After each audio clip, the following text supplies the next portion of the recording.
নমস্কাৰ মৰমৰ বন্ধু বান্ধৱীসকল, মেট্ৰিক পৰীক্ষাৰ ৰিজাল্ট অতি শীঘ্ৰে তোমালোকক ঘোষণা কৰিব। ইতিমধ্যে তোমালোকে গম পাইছা যে নিৰ্বাচনী সভাৰ মাজতে ভাগিনৰ প্ৰশ্নৰ উত্তৰ দিছে মুখ্যমন্ত্ৰী ডক্টৰ হিমন্ত বিশ্ব শৰ্মা ডাঙৰীয়াই। তেখেতে সুধিছিলে যে মেট্ৰিকৰ ৰিজাল্ট কেতিয়া দিব, তেতিয়া মুখ্যমন্ত্ৰী ডাঙৰীয়াই কৈছিলে 10 এপ্ৰিলত ঘোষণা কৰা হ'ব মেট্ৰিকৰ ৰিজাল্ট। ঠিক আছে, 10 এপ্ৰিলত ঘোষণা কৰা হ'ব মেট্ৰিকৰ ৰিজাল্ট। ইতিমধ্যে ছ'চিয়েল মিডিয়াত কথাখিনি প্ৰচাৰ হৈছে। অসম লাইভ 24 যোনটো চেনেল আছে তাতো বস্তুটো প্ৰচাৰ কৰিছে। আৰু ভাগিনৰ প্ৰশ্নৰ উত্তৰ দিলে মুখ্যমন্ত্ৰীয়ে 10 এপ্ৰিলত তোমালোকৰ মেট্ৰিকৰ ৰিজাল্ট ডিক্লেয়াৰ হ'ব। আৰু মই কিছুমান ফুটেজ তোমালোকক দেখাৰ চেষ্টা কৰিছোঁ।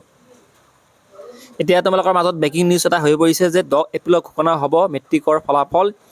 নিৰ্বাচনী সভাৰ মাজতে ভাগিনৰ প্ৰশ্নৰ উত্তৰ দিছিলে মামাই। তেনেহ'লে গম পাইছা যে তোমালোকে 10 এপ্ৰিলৰ অপেক্ষা কৰা।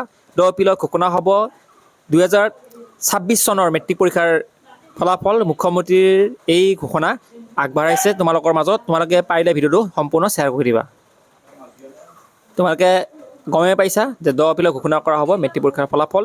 ভাগিনসকলৰ বাবে বহুত এটা ভাল খবৰ যে 10 এপ্ৰিলত ঘোষণা হ'ব মেট্ৰিক পৰীক্ষাৰ ফলাফল। ধন্যবাদ।